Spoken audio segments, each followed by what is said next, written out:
I would move further by inviting Ms. Trupti Bhatt, ma'am. And a small introduction about ma'am. She is a life member for CSMB, AFSTI Mumbai, Nutrition Society of India, Indian Dietetic Association, and NetProfan. She is a graduate in applied nutrition and postgraduate in nutrition and food technology with 22 years rich cross-functional experience in food industry. Her topic for today is consume safe and clean foods. Over to you, ma'am.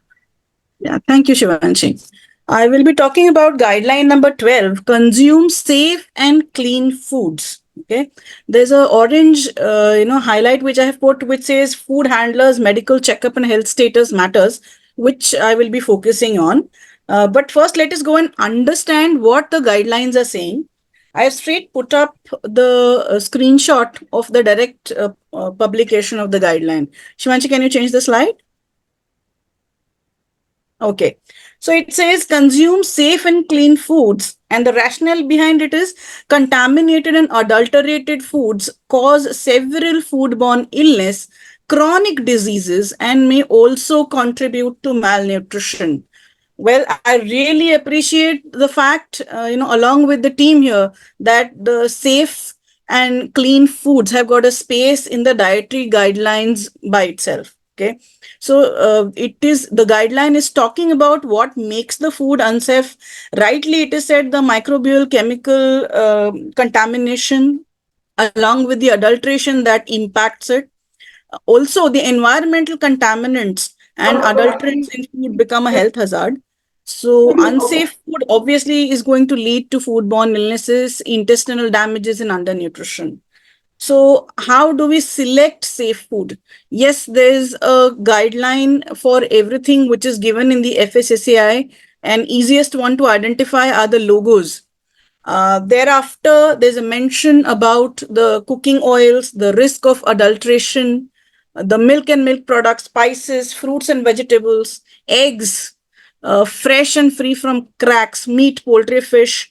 Now, here, I would say that not much has been put up in terms of the safety aspect in detail, which can be included. What are the practices of storage or the foodborne illnesses? Why do they occur? So a basic information definitely has been included. Refrigeration of cooked foods has been given importance. So in terms of practices, it's not just the grains, but every category of product that requires specific handling. Sometimes even the handling makes the food unsafe. You may have been getting it either from the farms or from the market or from packaged food industry. Irrespective of all of this, the food can become unsafe if the handling becomes an issue. So the illnesses occur particularly with consumption of foods because of spoilage or contamination, that is the perishable ones, but handling is the one which probably needs to be looked at in terms of guidelines. It's not just handling, also processing, also the cooking, the keeping. So when it comes to fresh or perishable foods, the risk is high, and the awareness in terms of asking people to follow a guideline to keep it safe is also going to be a little detailed one, which is required. So how do perishable foods be handled? So it talks about the temperature control rightly. It talks about what helps or retards the growth of microorganisms. It helps a common man to understand what range should I look at. And then it talks of personal hygiene of food handlers. Now, traditionally, obviously, as Indians, we have been following certain practices which obviously help us and have been helping us to avoid the scenario wherein we have had mass, issues. However, with the change in time, with the change in practices, or probably a little careless approach when we do it ourselves, sometimes can lead to an issue. So this is where the guidelines become important, but it is only what is mentioned here is about personal hygiene. Can we go on the next slide, please?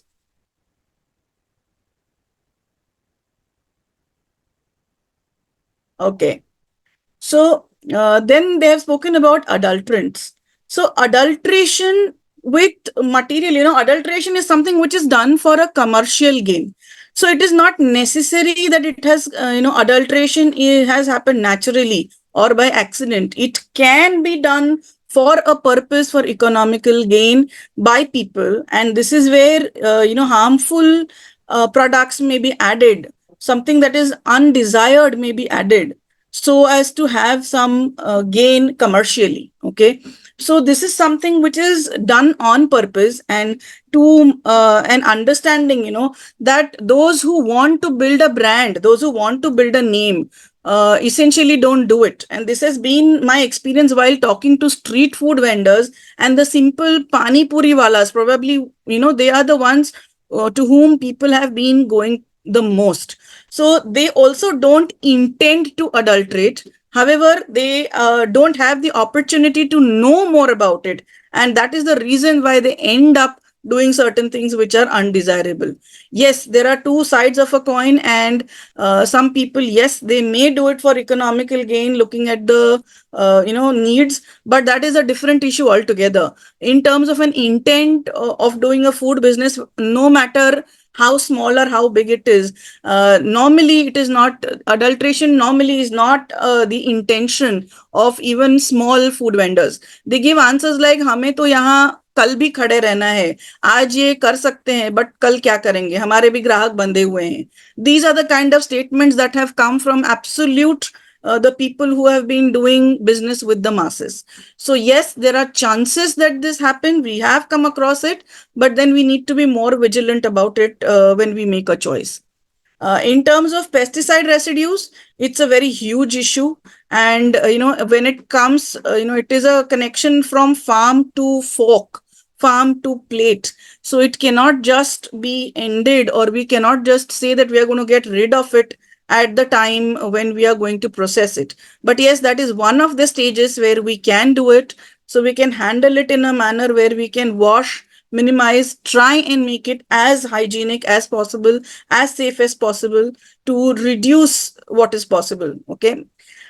In terms of storage in the refrigerator, it is specifically said that you have to maintain it below 5 degrees centigrade, preservation of the eggs, storing the cooked and raw items separately, cutting off the roots of the vegetable. But these are probably too few tips, and the field, in fact, is quite high. Non-vegetarian products, they probably can end up giving trouble if they are not stored properly, and they're not included in this as well. So safe use of cookware definitely becomes a chapter which is by itself a guideline 13 and points to register. They say wash hands with soap and water before touching foods, utensils, or cooking. Buying items from reliable sources after careful examination, washing vegetables, washing the surface of eggs, washing and cooking meat thoroughly, cooking or rather storing the raw and cooked foods, refrigeration of perishable food items, maintaining personal hygiene and thoroughly cleaned utensils, knives, chopping boards, consuming cooked foods within 4 to 6 hours of preparation. So if left at room temperature, reheat thoroughly before consuming. But yes, reheating how many times is also a question, because we are talking of food poisoning or intoxication, which can happen because of microbial growth. So these are some things which probably need to be explained in a little more detail. I've straight put up the guidelines which came from the book with the screenshot, so that they are clear as well as they are visible when we go ahead for a discussion. Can we have the next slide, please, Shivanshi? Now, the rationale behind this was about contaminated and adulterated food causing foodborne illness and chronic disease. Now, very clearly, sources of contamination include food handlers too. It's not just about washing hands and maintaining personal hygiene.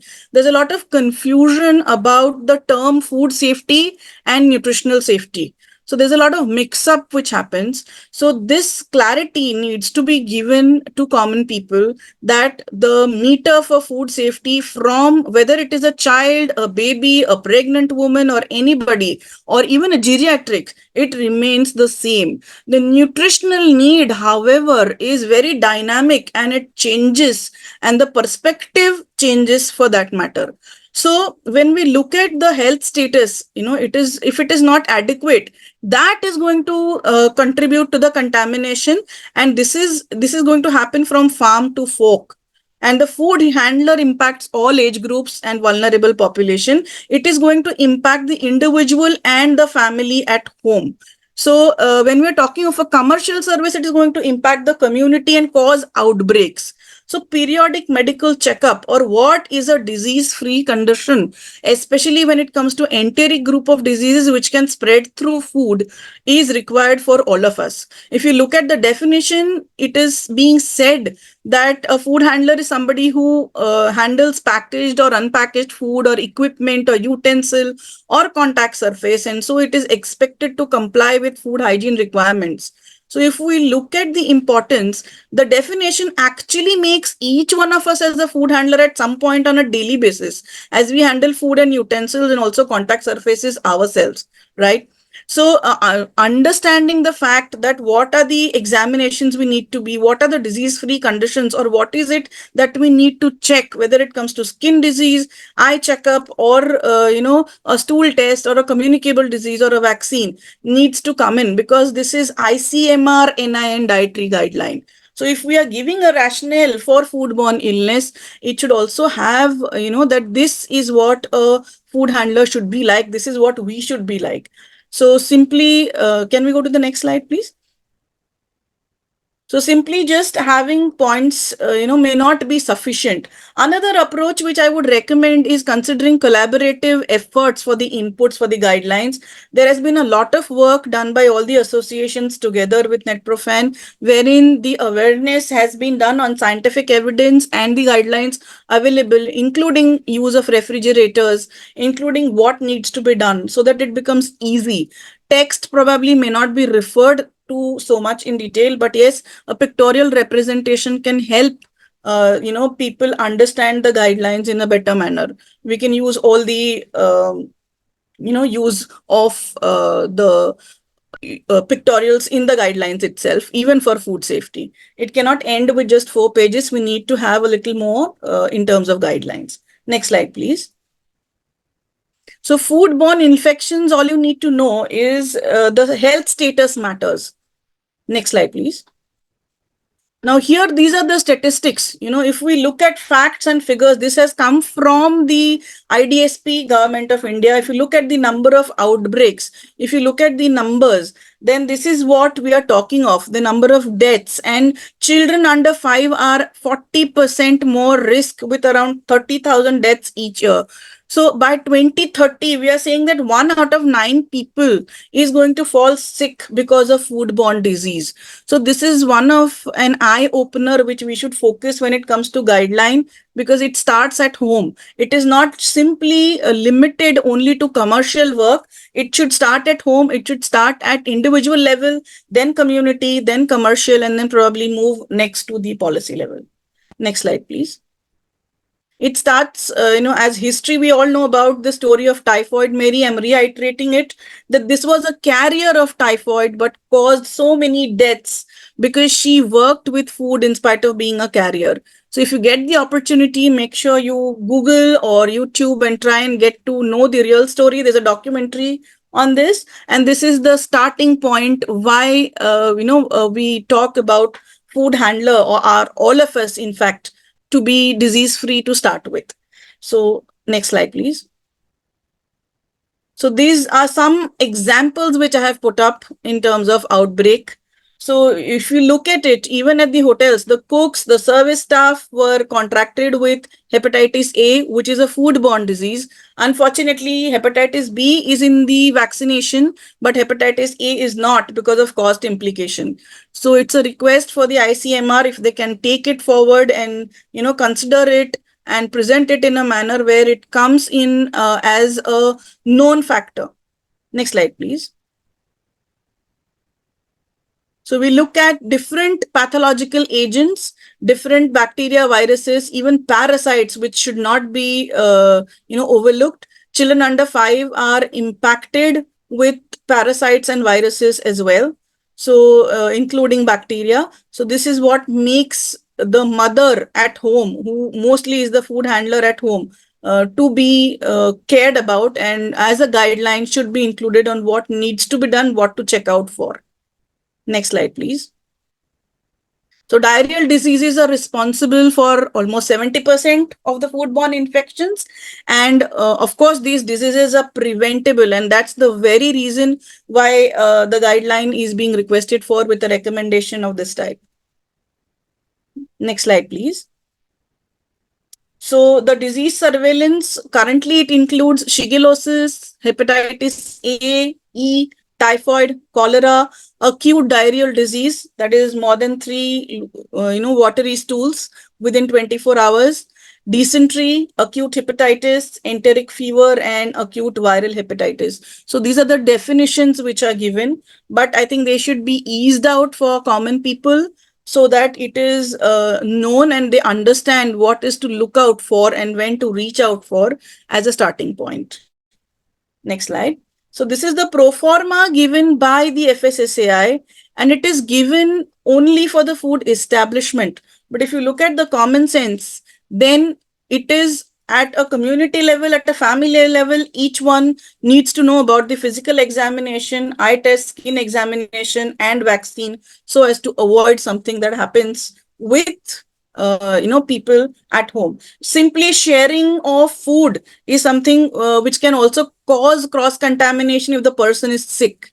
It's a very common practice, and diarrhea is probably impacted because of such practices, even if you use your katoris and spoons or plates, which are shared within the family. It's love, of course, but when it comes to cross contamination, if this condition occurs, it can be harmful, and this is where we are asking the food to be safe. So in terms of the definition, as I already mentioned, that we all fall in the category, there needs to be a reporting and a tracking mechanism from the doctors of private practice as well, along with the government hospitals, to track the incidences related to foodborne diseases. So right now, this is happening, but it's happening in pockets, and we need to be more aware and concerned about it. There's no formal reporting or tracking mechanism here, which we can do on the app-based mechanism of tracking COVID, which is a proven mechanism during pandemic. So cost implication and inclusion of vaccines, is not specified in the regulation. So there's a lot of interpretation which is left to the businesses as well as consumers. So overall, if we have clarity with respect to enteric group of disease, so it can include gastroenteritis, parasite, fungal infection, fungal diarrhea, which also need to be considered by ICMR to be included in the guideline, so that there's awareness amongst common people to link it with the dietary guidelines and recommendation, and when to contact medical practitioner or when to visit the doctor. So this is where we talk about safety. I think I've spoken for the entire. Thanks. All right. Thank you so much, ma'am. Thank you very much. I would like to conclude the ma'am's session by saying and congratulating her, because she takes extreme pride in being the mother of India's young food safety ambassador, Ms. Ojaswini Nayak. And Priti ma'am is also recognized as a FOSTAC ambassador for developing food safety trainings and certification systems of the country. Thank you so much, ma'am, for being here with us today.